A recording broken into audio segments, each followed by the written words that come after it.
Fala galera, chegando com as primeiras informações do Cruzeiro. Vamos lá pessoal, antes aquele pedido sempre importante para você deixar o like, hein? É só clicar aí no joinha, você vai curtir o vídeo. Você que ainda não é inscrito aqui na Samuca TV, faça a inscrição. Na sequência, ative o sininho para não perder nenhum conteúdo. Vamos juntos com as primeiras do dia.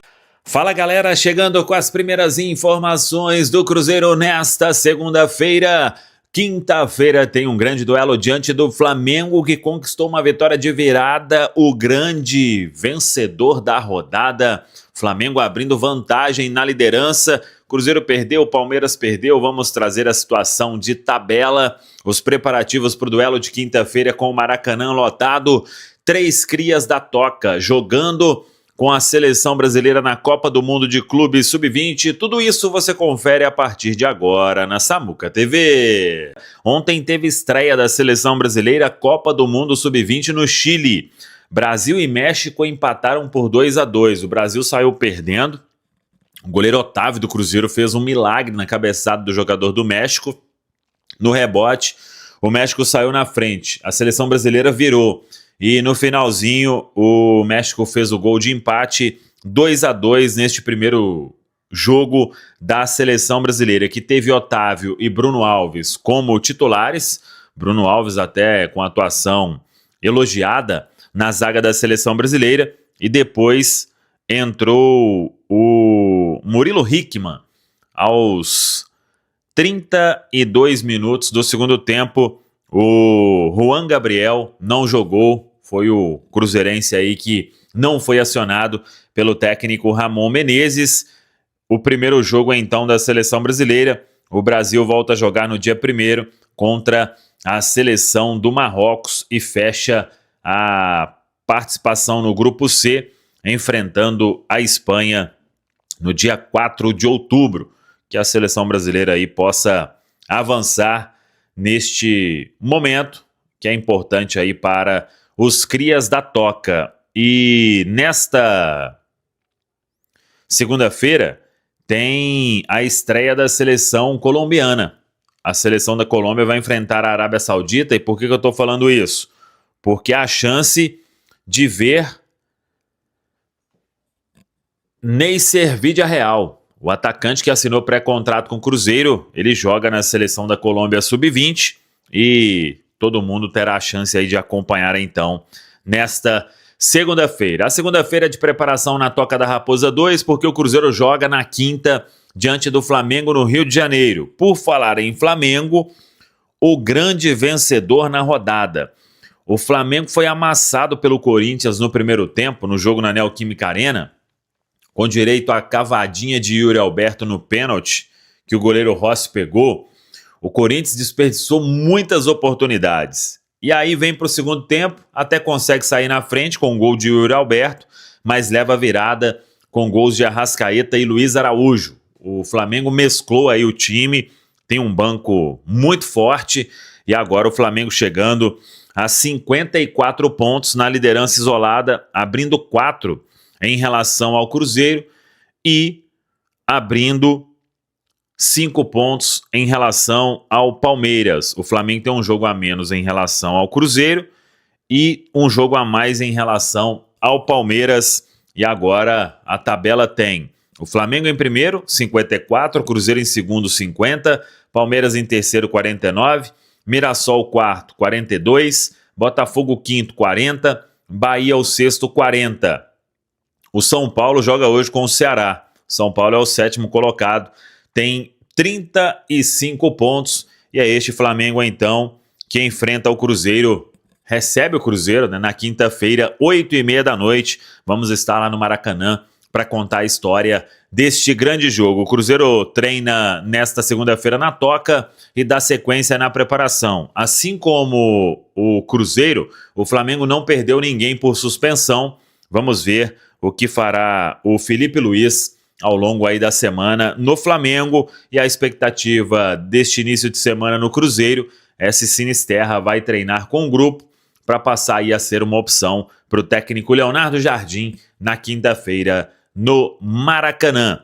Expectativa também para a arbitragem, que deve sair nesta segunda-feira para saber quem apita o duelo da próxima quinta-feira no Maracanã. Lembrando que para a torcida do Cruzeiro não tem mais ingressos esgotados aí já há muito tempo. Tem tempo para lamentar, o Cruzeiro voltou a trabalhar neste domingo, na Toca da Raposa 2, e aí, claro, quem jogou diante do Vasco, aquele trabalho regenerativo, o restante foi a campo para um treinamento comandado pelo técnico Leonardo Jardim. Se tem algo que foi positivo diante do Vasco, é que ninguém recebeu o terceiro cartão amarelo. E o Cruzeiro tinha uma lista extensa aí de titulares. O Fabrício Bruno, o Lucas Romero, Matheus Pereira, o Caio Jorge e até mesmo o Wanderson, que fez um jogo bem ruim em São Januário, mas é uma peça que Leonardo Jardim confia bastante. Agora, o que vai fazer o Leonardo Jardim, aí temos que aguardar. O Cruzeiro ainda tem segunda, terça e quarta para treinar o comandante Celeste e definir a melhor formação. Não perdeu ninguém de ordem médica nem de suspensão e ainda comemora o fato de ver novamente em ação o zagueiro João Marcelo, que desde fevereiro passou aí por todo esse período de recuperação e voltou, e nos minutos que esteve em campo dividiu bola pelo alto, pelo chão, saiu jogando. É um João Marcelo que pode recuperar o seu espaço e ser uma alternativa interessante nesta reta final de temporada, ou melhor, nesses últimos meses do ano de 2025. Se não perdeu ninguém por suspensão, o Leonardo Jardim volta a ter Vidalba e Gabigol. O Vidalba fez muita falta, inclusive, diante do Vasco, retorna ao seu lugar titular na zaga ao lado de Fabrício Bruno, e o Gabigol é uma opção interessante que não teve em São Januário. O Caio Jorge até tentou em algumas oportunidades, mas não conseguiu marcar, e aí não tinha o Gabigol para ser acionado. Agora volta a ficar à disposição. E a expectativa maior quanto a Luiz Sinisterra. O Leonardo Jardim até comentou sobre a situação do atleta, que teve uma lesão, mas uma lesão bem pequena, e hoje o Sinisterra fez treino físico no campo. É mais um passo na recuperação, vamos aguardar, mas a expectativa é de que ele, neste início de semana, passe a treinar com o grupo e, portanto, ganhe minutos diante da equipe do Flamengo. É que todo mundo vem trabalhando muito para deixá-lo em condição, e a expectativa desta vez é bem positiva. Mas claro, ele precisa de dar uma boa resposta em todos os testes físicos e aí treinar com o grupo pelo menos 2 dias aí desta semana para ser relacionado para o jogo diante da equipe do Flamengo. Hora de falar sobre o Cruzeiro para contar que a Raposa está perto de fechar a terceira maior venda dessa década. Marlon, lateral esquerdo de 28 anos de idade, será reforço em definitivo do Grêmio. Ele está emprestado, já disputou 22 jogos com mais de 45 minutos, precisa fazer mais 3 para que o Grêmio tenha a obrigação de comprá-lo. Operação de compra de 3,5 milhões de euros ou 22 milhões de reais. Pois bem, o Cruzeiro não tem feito grandes negócios e transferências de atletas. A década muito impactada pela presença do time na Série B, recuperação, agora com o Pedro Lourenço, é que a coisa tem dado uma engrenada. As duas maiores vendas do Cruzeiro nesse período, desde 2021, foram a transferência do Vitor Roque, 4 milhões e 700 mil do Cruzeiro para o Atlético Paranaense, e do Arthur Gomes, 5 milhões de euros, ela foi feita recentemente. Com esses 3 milhões e meio de euros, incrivelmente, o Marlon surge com a terceira maior negociação. Se a gente computar na história, o Marlon será a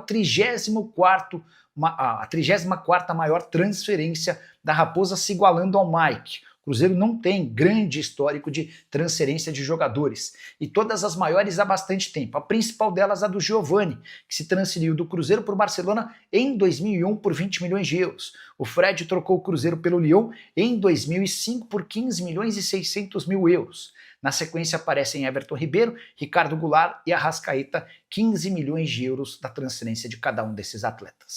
Hora de falar sobre TT. Você já ouviu falar sobre ele? Atacante revelado no Grêmio e com passagens no futebol do exterior por Shakhtar Donetsk, Lyon, Leicester, Galatasaray e atualmente no Panathinaikos. Pois bem, o TT deu uma entrevista ao Cartoloco afirmando que foi procurado por 4 clubes brasileiros: Flamengo, Cruzeiro, Botafogo e Fluminense. Quero acrescentar mais 2.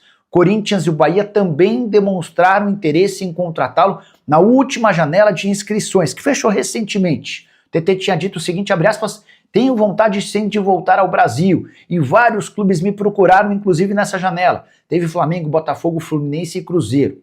Os outros dois que eu citei, Corinthians e Bahia, procuraram os representantes do atleta dispostos a contratá-lo. Mas não houve acordo, Panathinaikos não tem a intenção de vendê-lo, até porque gastou 15 milhões de euros em sua aquisição junto ao Galatasaray. E aqui vem a notícia exclusiva e importante. É grande a chance, apesar de o TT demonstrar vontade de voltar ao Brasil, de ele se mudar para a Arábia Saudita. É que o Neon, um dos novos ricos do futebol saudita, já acenou com a possibilidade de pagar até 50 milhões de euros em janeiro para contratar o atleta. Com um detalhe importante, a mudança para a Arábia Saudita permitiria ao TT mais do que triplicar seus vencimentos na comparação com o seu salário atual. Algo completamente fora da realidade do futebol brasileiro. Dos números ainda não tive acesso, mas dá para garantir que seriam cifras impagáveis no futebol nacional.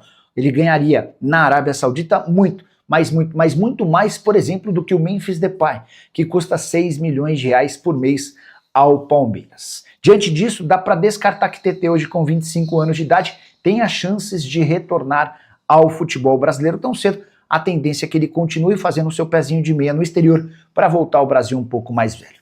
Você curtiu o vídeo? Não esquece de deixar like, de se inscrever no canal. A gente se encontra assim que surgir notícia. Tchau. Vinícius Gris, foi o Cruzeiro que perdeu ou foi o Vasco que ganhou, hein, Gris? Ah, um pouco de cada sempre, né, CJ? Eu não entendi meu amigo Leandro Cabida aqui. Ele falou, não vou falar que o Cruzeiro jogou mal, não, mas oscilações acontecem. Então oscilou, jogou mal. Não custa admitir isso, não. Jogou mal? Não faz mal pra ninguém. Jogou, fez um jogo abaixo. Eu acho, não, fez um jogo abaixo, mas isso quer dizer que jogou mal. Não, Não, claro que não. Abaixo do que você já estava apresentando? Não, o Cruzeiro estava jogando mal? Então, o Cruzeiro não vinha jogando mal. Se você jogou abaixo do que vinha Não, jogando... nem sempre, CJ, nem sempre. Você podia estar jogando muito bem, jogou bem, ou jogou mais ou menos. Jogou, Cruzeiro... É diferente de jogar mal, concordo Então com o Cruzeiro jogou bem? Não. O Cruzeiro jogou muito bem? Eu acho que foi uma partida ok Não, do Cruzeiro, foi uma- tô com cabido. Foi só ok? Foi uma partida que oscilações acontecem e o Cruzeiro perdeu muito pelo que o Vasco colocou em campo, CJ. Não dá pra falar que o Cruzeiro jogou uma partida horrorosa. Não, horrorosa não. Ruim. Não, Foi uma partida horrorosa ruim. longe disso. Foi uma partida ruim do Cruzeiro? Eu acho que foi. Eu acho que não comparando foi. com o que eu já vi, aí é cada um tudo coloca na bem, sua aí prateleira. beleza, mas eu o já que vi... o Cruzeiro já apresentou, eu falo, nossa, o Cruzeiro já apresentou coisas melhores. Pô, se ele apresentou pior, então pra mim... Cara, eu acho acho... entra que nessa foi uma partida prateleira. ruim de Foi- muitos erros.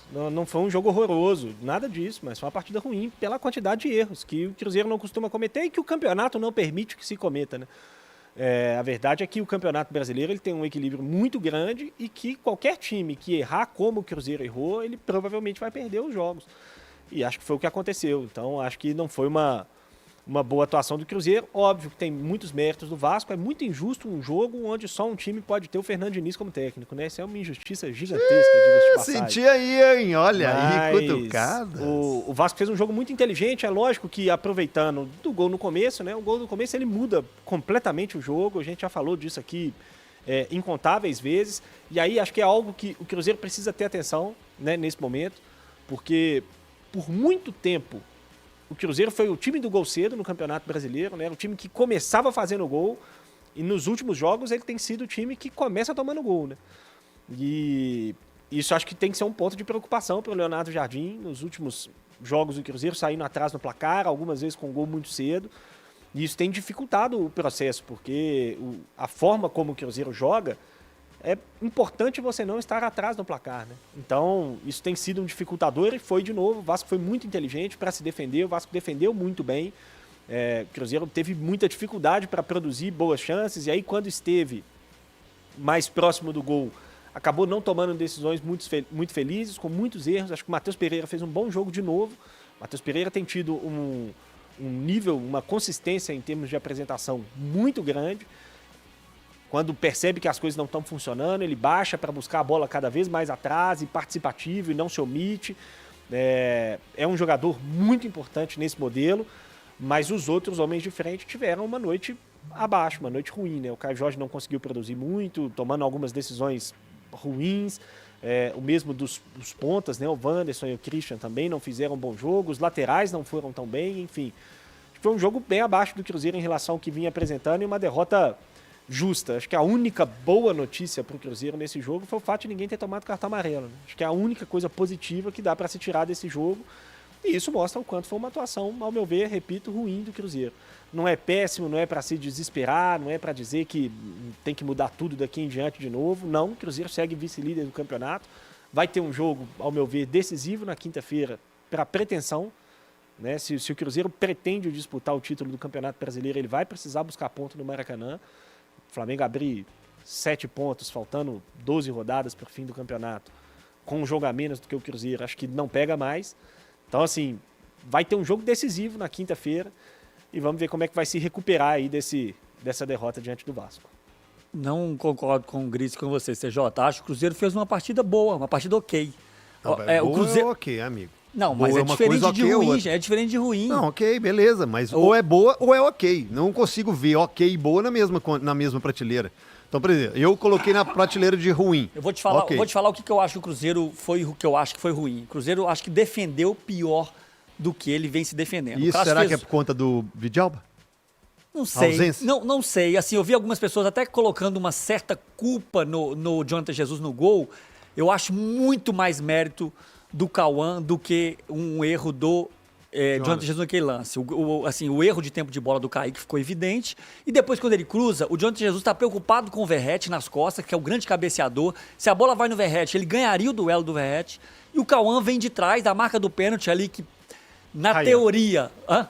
Ryan. Falei Cauã. O Ryan, na teoria, um volante poderia estar ali mais próximo para acompanhá-lo e ele antecipa. O cara 1,85m, pula não sei quantos metros. Um lance muito difícil ali para um zagueiro antecipar aquela bola. Eu acho que mesmo se Fabrício Bruno tivesse ali ou Vidalba, dificilmente tiraria aquela bola. Então, não sei se tem muito do Vidalba nisso aí. Mas eu acho que tem muito mais pela história do jogo. O Cruzeiro toma um gol com 8 minutos. O Cruzeiro teve mais posse de bola que o Vasco, seja. O time do Diniz contra o time do Leonardo Jardim. Quem diria que no fim do jogo o Cruzeiro teria mais posse de bola do que o Vasco? É quase que impensável em qualquer circunstância. O gol influenciou muito nisso. O Cruzeiro, as chances que o Cruzeiro criou não foi tão diferente dos últimos jogos. Se pegarmos os gols que foram feitos pelo Cruzeiro, esses gols de bola parada, o Fabrício Bruno teve 2 chances de cabeça. Contra o Galo, contra o Atlético, saiu gol nesses 2 lances, nas bolas paradas, bem parecidos. O Fabrício Bruno teve 2 boas chances de cabeça, depois o Caio Jorge mais 2, naquela desmarcação. Os próprios O tiros de Arroio- longa distância, que o zagueiro do Vasco cabeceou, ela tinha direção, do futebol.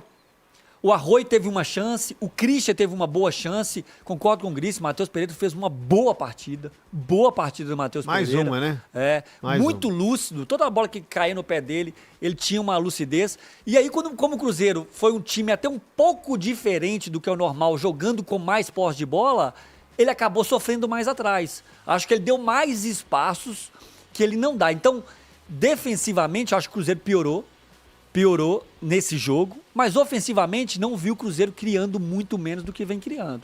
Faltou a eficácia de praxe do Cruzeiro. O Cruzeiro tem tido lá 4, 5 chances, tem feito 2 gols. Esse jogo, pra mim, ele teve as mesmas 4, 5, 6 chances e não fez nenhum gol. Foi o Matheus mesma- Henrique que falha no segundo gol? Foi o Matheus Henrique. Ele tenta o domínio É, e o Paulo mas- Henrique muito rápido, foi esperto e conseguiu roubar a Mas bola. assim, o Matheus Henrique errou, tá? Mas o Kaique dá meio que uma vendida nele um milésimo de segundo antes. Mas não sei, a sensação que eu tive é que o Kaique, ele percebe o Matheus Henrique mais inteiro na jogada. Então, em vez de meter o pé na bola de qualquer forma, ele até fala assim, pô, o Matheus Henrique tá aqui. Pelo E aí menos- o Matheus Henrique domina errado. É, E assim, foi o espirrou. primeiro lance do Matheus Henrique no jogo. Eu tinha Primeiro acabado de falar, CJ, na jornada esportiva, eu falei o seguinte. É bom porque o Matheus Henrique, tecnicamente, pra mim, ele é melhor dos jogadores que estavam em campo. Pode ajudar muito mais o Cruzeiro, principalmente na sua construção. E aí, na primeira jogada, gol do Vasco da Gama. Merecida a vitória do Vasco, tá, CJ?